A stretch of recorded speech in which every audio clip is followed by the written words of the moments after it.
Soalan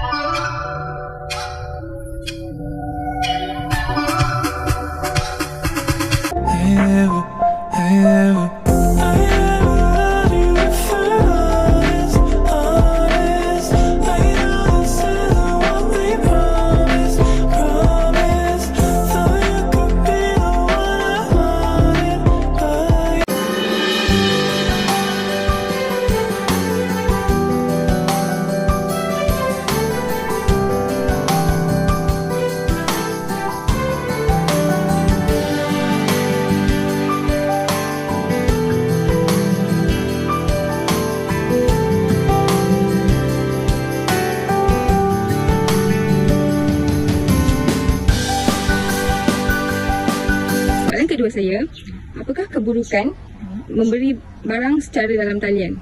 Keburukan dia kadang-kadang lah dari segi saiz dan kualiti. Kadang-kadang dalam gambar nampak macam cantik, dia sampai tak cantik. Salam sejahtera, nama saya Xiaomin Jie.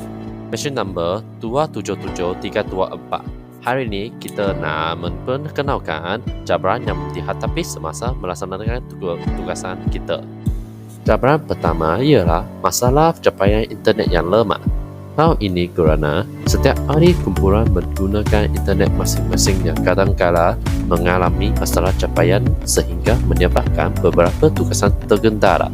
Cabaran kedua ialah tidak dapat menjalankan perbincangan secara bersemuka. Perbincangan hanya boleh diadakan di atas talian sahaja. Pandemik ini telah menyebabkan ahli kumpulan hanya boleh berkomunikasi secara atas talian sahaja. Hal ini menyebabkan perbincangan dan penyampaian maklumat tidak begitu baik. Cabaran yang ketiga ialah bahan rujukan yang terhad. Pencarian maklumat yang terhad, setiap ahli kumpulan hanya dapat memperoleh maklumat melalui soal selidik yang telah diedarkan serta pemerhatian yang dijalankan sahaja. Hal ini kerana pelajar yang tinggal di luar kampus UUM tidak berpeluang untuk mencari maklumat di perpustakaan. Assalamualaikum warahmatullahi wabarakatuh dan selamat sejahtera. Nama saya Nur Alia Najihah binti Maklahat, nombor matriks 277105. Saya akan menyambung video Xiaomin Jie berkenaan cabaran yang dihadapi sepanjang melaksanakan tugasan.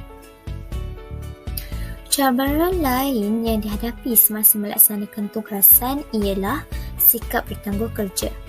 Tarikh akhir menghantar tugasan yang agak lewat menyebabkan sikap berlengah-lengah.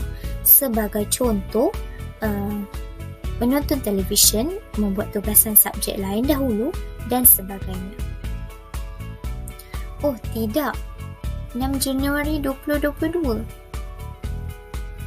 Tak apa, ada masa lagi. Hari ini baru 30 Disember. Cabaran seterusnya ialah kekangan waktu yang berbeza dengan ahli kumpulan. Hal ini kerana setiap ahli kumpulan terdiri daripada pelbagai kos dan waktu kelas yang berbeza. Ini menyebabkan kami sukar untuk membuat mesyuarat dengan mudah. Sebagai contoh, ahli A membuat kuis pada tarikh mesyuarat. Pada waktu yang sama, ahli B ada mesyuarat bagi subjek lain. Manakala ahli C pula membuat kerja sambilan setiap hujung minggu. Ini menyebabkan kami sukar untuk membuat mesyuarat secara mengejut, iaitu pada saat akhir. Cabaran terakhir yang dihadapi sepanjang melaksanakan tugasan ialah kurang pengetahuan dalam menghasilkan video. Tiada kemahiran dalam melaksanakan video menyebabkan kami mengambil masa yang lama dan terpaksa menghasilkan video seberapa yang boleh.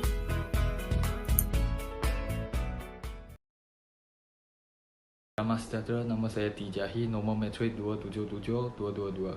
Saya ingin membentangkan cara mengatasi cabaran yang dihadapi. Cara yang pertama untuk masalah capaian internet yang lemah ialah memberitahu masalah yang dihadapi kepada ibu bapa. Ibu bapa haruslah memahami situasi anak mereka dan menaik taraf kelajuan internet rumah atau memberi data untuk anak supaya mereka tidak rasa tertinggal semasa berjalan kelas atas talian berbanding dengan rakan-rakan mereka. Guru-guru juga perlu mengetahui tahap kestabilan internet pelajar sama ada rendah, sederhana atau tinggi sebelum memilih platform pengajaran yang bersesuai. Contohnya, bagi pelajar yang mempunyai internet rendah, platform seperti WhatsApp, Telegram dan WeChat sesuai dijadikan platform pengajaran. Cara yang seterusnya untuk mengatasi cabaran tidak dapat menjalankan perbincangan secara bersemuka ialah mewujudkan platform konsultasi khas oleh pihak sekolah dan guru-guru.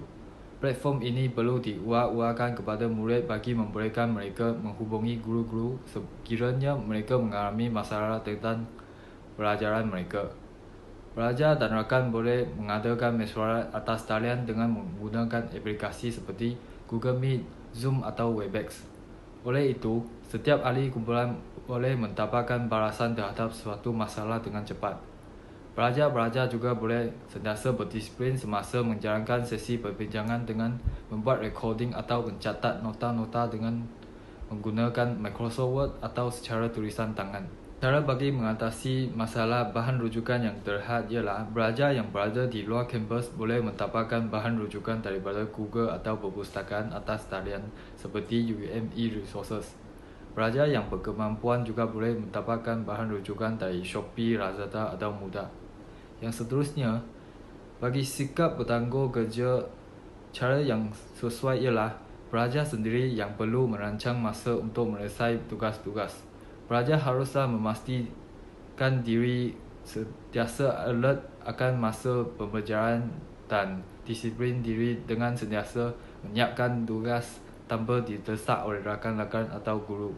Selain itu, pelajar juga boleh membuat tarikh luput sendiri yang awal daripada tarikh yang ditetapkan oleh guru supaya pelajar dan rakan boleh memastikan setiap ahli kumpulan menyiapkan tugas mereka sebelum tarikh luput yang sebenarnya. Solusi yang paling sesuai dengan cabaran gegangan waktu yang berbeza dalam setiap ahli kumpulan ialah pelajar haruslah aktif berbincang masa yang paling sesuai dengan rakan-rakan dan guru apabila memerlukan mesyuarat untuk membincangkan tugas-tugasan. Ketua kumpulan juga boleh menentukan jadual bermesyuarat supaya ahli kumpulan menolak hal yang tidak penting untuk sertai mesyuarat tersebut. Cara untuk mengatasi cabaran yang akhir sekali iaitu kurang pengetahuan dalam penggunaan aplikasi yang bersesuaian untuk menghasilkan video ialah pelajar boleh mendapatkan video yang mengajar untuk menghasilkan video dari media sosial seperti YouTube, Instagram atau Facebook. Itu sahaja daripada saya. Terima kasih. Hai, saya Lim Sherin dan nombor matrik saya 277083. Sumbangan kepada masyarakat. Oleh sebab pandemik, takut keluar beli barang? Jangan risau, kita beri secara atas talian. Tapi kamu takut ditipu dan kena bayar kos penghantaran yang tinggi? Jangan risau, inilah tips-tips kepada masyarakat untuk memberi belah secara atas talian dengan selamat. Untuk mengelakkan pembocoran data peribadi, pengguna digalakkan untuk menggunakan platform yang bersecurity. Untuk mengelakkan barang yang dibeli tidak sama dengan gambar rujuk, pengguna digalakkan untuk melihat penilaian terendah yang diberikan oleh pembeli bekas. Untuk menjemahkan duit, pengguna digalakkan untuk membeli dengan penjual atau platform yang menyediakan free shipping, cashback, token dan voucher semasa festival. Selain itu, pengguna juga digalakkan untuk membeli dengan penjual yang bereputasi, berinsurans, servis baik dan dipercayai.